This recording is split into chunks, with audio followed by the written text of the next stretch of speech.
خليني اسال بقى عن الاسباب اللي بتدفع الزوج انه ما يغضش بصره، وانه يعدد علاقاته، انه يطلق عليه هذا اللفظ النسوانجي او اللي عينه زايغه.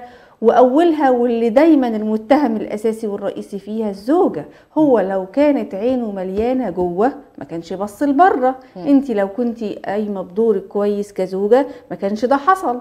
وتفضل يا حبيبتي هي في وضع المتهم دائما، سواء مقصره او غير مقصره، هي تقول والله العظيم ابدا ده انا قايله له صوابع العشره شمع. ونفضل يا استاذه اشجان في الدوامه اللي ما بنخرجش منها. اي خلل يحصل في العلاقه الزوجيه والزوج يطلع لبره انتي السبب. قولي لي الاسباب. لو احنا هنقول الاسباب دي، طبعا هو اهم سبب واول سبب واكبر سبب التربيه. عشان نبقى فاهمين هو الناس دي كده ليه. فنقدر نقول ان التربيه 70% من الموضوع. يعني ايه التربيه؟ يعني انا لو عندي ولد من هو صغير وانا بفهمه حدوده مع اخته، حدوده مع بنات العيلة، حدوده مع البنات في الحضانة، حدوده في إعدادي في ثانوي، انت فاهم يعني ايه بنت، يعني ايه انت بتحترم البنت، يعني ايه ان انت الراجل، يعني ايه انت اللي المفروض تحمي. فلما بحط القواعد دي، ولما دايما بخلي الوازع اللي بيحرك ولادي كلهم خوف ربنا عز وجل وان انا بطيعه، فهنا الامر بيختلف. بتبقى الدنيا في قاعدة. احنا اهم حاجة تبقى في قاعدة. ليه؟ لان هل في راجل يبقى على كبر والامر ده يحصل له؟ في شاب بيكون كويس والنشأة كويسة وكل حاجة ويحصل له الخلل ده؟ ما هي فتنة. هي النساء والاموال والابناء فتنة، والنساء من اكبر الفتن. يعني هي دي اكبر فتنه موجوده في الدنيا.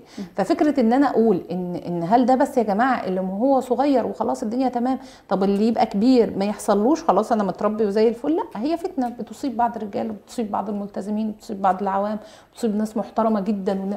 ان هو يحصل له ايه؟ يعني ايه الفتنه دي؟ ان هو يبدا يبص للنساء نظره اخرى، ان يستحل النظرات، ان هو يقول عنده اسبابه الخاصه اللي حطاله الاطار الكبير ان مفيش مشكله ان ابص، ان انا محروم، ان انا متزوج وزوجتي مش عفاني. فيبدا يدور على اسباب بيها يتحول انه يكلم او يشات على المواقع. أيوة. او ان هو يبص او يبحلق او يستحل ما لم يحل له، فبالتالي بتحصل الخلق. فعشان كده بنقول هي 70% موضوع التربيه، ان من شاب على شيء شاب عليه. ان انا دايما ببقى حاطه ان الوازع الديني هو الاساس في الحركه. تاني حاجه العوامل المحيطه. يعني ايه؟ يعني ما يبقاش انا صحبتي كلها او صحبه صيعه، او صحبه لا تتقي الله، او صحبه ما بتصليش، او صحبه كلهم مدخنه، بيساعدوا بعض على كده. فبالتالي هما المعصيه سهله والحرام سهل. فبيتسهل لصاحبه. فبالتالي انا لما ببقى بعمل حاجه وحشه عايزك تعمليها، وعايزه فلانه وعلانه، كلنا نبقى مع بعض. كلنا لو بنشرب سجاير كلنا نشرب سجاير، لو احنا قاعدين بنعاكس بنات كلنا بنعاكس بنات. حتى الفكره ان استسهال امر وعدم وجود ان حاجات صعبه، لا بنسهل الصعب زي ما بنقول. تالت حاجه فكره الاعلام والمسميات والسوشيال والافلام دي بقت، والاعلانات حتى، يعني بقى فيها حاجات بتسترسب للاجيال الجديده بشكل غير مباشر. يعني ايه؟ يعني فكره المصاحبه، يعني لفظ المصاحبه. فبقينا بنلاقي ان مفيش مشكله ان انا ارسخ عند البنت ان هي تقول لاهلها ده صاحبي حصل كذا كذا، ده صاحبي في الجامعه عمل كذا، ده صاحبي في المدرسه. والمصاحبه استاذه اشجان بتتطور لايه؟ للمساكنه بعد كده على طول. يا جماعه احنا المصاحبه دي اللي هي متخذات اخدان، فهي بالتالي انا شكل من اشكال الحرام.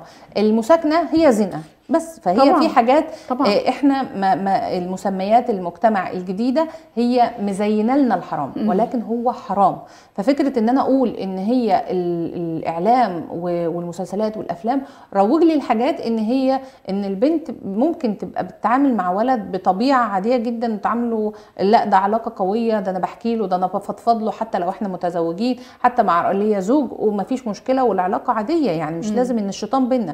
فبالتالي بسهل حاجات المفروض ان فيها خطوط حمراء ان انا لا اتخطاها. فبالتالي الشاب بيطلع عندي بنتيجه الاعلام ان مفيش مشكله، ما تضايقوش واسع يا جماعه، مفيش مشكله ان انا اكلم بنات. فبالتالي لما هكلم بنات، انا لو ولد وقاعد معاكي طول النهار طبيعي هفضل غاضض بصري، ما انا هبص لك. طب يا سيدي ماشي نبص بقى، وبعد ما نبص بنبحلق، وبعد ما نبحلق بنبدا نشتكي، وبعدين نتخيل، وهكذا. هنقعد نقول يا جماعه انتوا اللي بتعقدوا الدنيا والمواضيع دي، وانتوا اللي بتلفتوا نظرنا الحاجات دي، احنا مش في دماغنا الكلام ماشي ده. يا جماعه، بس العلاقه خلاص بندوب فيها المفروض والاصول الشرعيه، الدنيا بتدوب.